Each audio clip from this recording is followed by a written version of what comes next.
Marv, what is it about Penn State that brings us out here? I don't know. I think the bigger the game, I can't really explain it. The bigger the game, I just love those moments. I love playing against a great team like that, great defense. So it's very exciting each and every day. Jerry threw out a bunch of stats. One of the last 2 years, it's 20 first downs that you've converted against this team by yourself. I mean, with a quarterback, of course. Yeah. Is that number? What does that number strike you in the ring? It sounds crazy to say. I'm just doing my job. Really, I'm out there on the field. I'm really realizing what I'm doing. And just the ball comes my way, just trying to make a play for my teammates. So yeah, I'll try to win. On Wednesday, you talked about just how disappointed you were in that last game against Purdue. What was it about that game that you took into this game, maybe, and allowed you to have a game like this today? Keep working hard. Really up and down for the whole year. You really can't get too low, and even a game like this can't get too high afterwards. You just gotta go back to work, at the end of the day, and continue to work hard, and then everything will work out for itself. There have been times the last couple of weeks where you've lined up in the slot, like you were kind of in the slot. Yeah. It seems like with America, it's something you've needed to do more of. Is that been the case? Yeah, a little bit. We're incorporating that into the offense, just moving me around a lot. It makes it pretty difficult for the defense to kind of guard me there. I think a great corner over there in Kalen King, so it kind of a man tell. He comes and travels from one side of the field to the other side of the field to guard me in the slot. So it helps us say, okay, obviously there's a man here, we can go based off that. So I think it adds a good value to our offense. Was there a lot of chatting with you and Kalen, or was that a pretty quiet battle? Who's that? Were you and Kalen chatting a lot in that game? No. We didn't chat much. We didn't chat much last year. Joey was more of a talker last year, but we have tremendous respect for each other, man. He's a great player. Marv, how much is this offense feeding? A little bit. It was more so they had favoring safety. We kind of knew they played heavy outside leverage going into the game from a man coverage standpoint, but I'd say he was pushed to me a little bit. We couldn't really get any deep shots if we wanted to, so a lot of just quick slants and anything like that. Marv, how much is this offense feeding off the defense right now? I mean, they're playing tremendous right now. I think Penn State, going into the game, I think they were kind of they have the best defense in the country. To their fans, I would say at least. I think after this game, it's pretty obvious that Ohio State has the best defense in the country right now. Coach Nolan's doing a tremendous job. The guys stepping up, making plays. Jordan Hancock, shout out to him, got a start. Gazelle down today, so a lot of guys stepped up. I'm super proud of them for the way they continue to work and grow each and every week. And what do you see from Kyle, kind of sticking with it after somewhat of a slow start today? I mean, that's just part of the game. We knew it was going to be a long game. All week we were talking about, hey, this game's going to go in the fourth quarter. We're going to win in the fourth quarter. So we might not have got to a hot start that we wanted to early on in the game, but towards the end, we definitely kind of picked it up a little bit. Take us through that touchdown and the reaction afterwards, knowing that it was probably decisive. Yeah, I mean, we kind of had a little crossing route to me. I think we missed one first drive of the game where probably could have scored on, and we came back to the center play when we needed it in the fourth quarter. And Kyle did a great job giving me the ball and the offensive line as well, and the receivers made some good routes, so kind of good little pick for me come across the field. And then we knew the game wasn't over then, but I had tremendous trust in our defense that we'd be fine. You mentioned the Penn State defense and some of the hype surrounding Penn State going into this one. Do you feel like you guys had something to prove either offensively or defensively, given the series and what you guys have experienced? I mean, I think we kind of have a faceless opponent mindset. No matter if the Denver Broncos come out there and step on the field, I think we're going to worry about ourselves and worry about how we can execute as an offense, and that's really more important. So we had tremendous respect for their defense because they were very well coached and had tremendous players, but we knew we just had to worry about ourselves.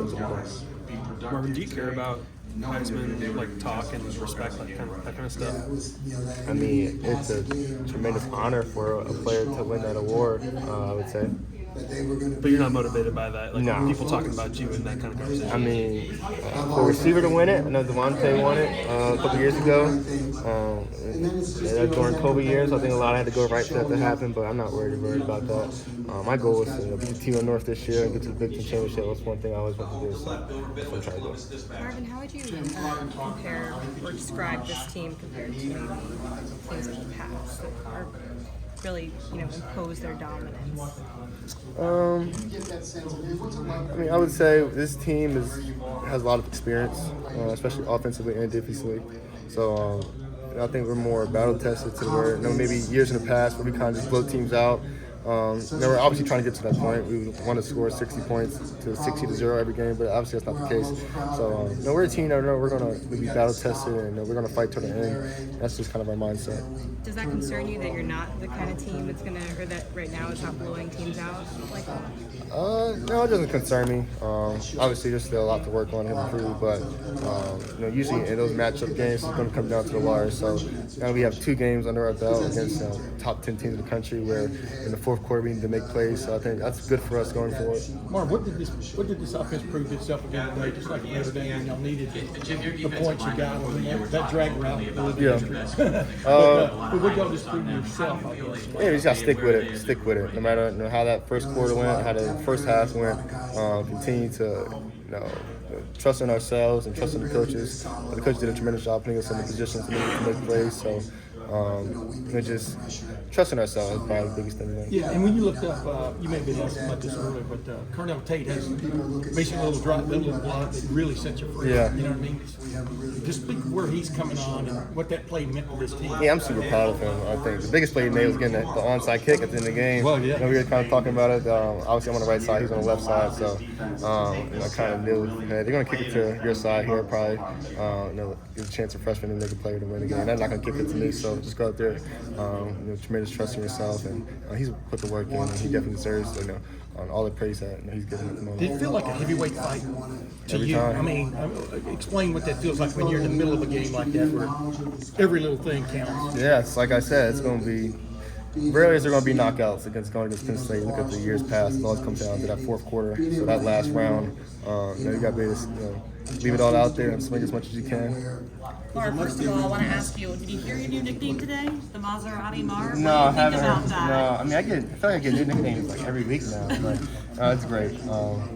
I don't know who came up with that Gus one. Johnson. Gus Johnson, of course, Gus did. No, he's awesome. Oh, I wanted to ask you, there were a couple plays that just felt like you were wide open. That doesn't feel like that happens very often. Can you talk about that, what it's like you're like, oh my gosh, like I feel so open, like you're playing free. Can you kind of describe It that? feels great. It feels great, definitely.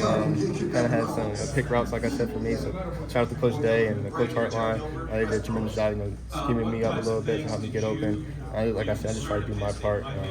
If I get the ball wide open, get some little yards after catch, and do everything I can to keep the offense on schedule. On the touchdown, how do you get open on that one? The one with the crossing route? They were in man, I believe, and then I kind of made a move on the corner, and they kind of passed me off. Those crossing routes you get passed off, and then I think Cade was running the other drag concept with me, so we had a good mesh there. And Cade did a tremendous job. I think the linebackers collided there and kind of get me wide open. Was there anything different about what Penn State did to maybe try to take away you this year than maybe what they were doing last year? Yeah, the safety was definitely pushed a little heavier to my side this year. We only had that one deep ball. I didn't think it came in. We were in a heavy set, really, 2 tight ends. So kind of got more zone in that look. But other than that, I mean, they had the safety pretty heavy to my side, especially 3x1 to FSL to the field. And like I said, just had to make the routine plays underneath the slants and everything like that.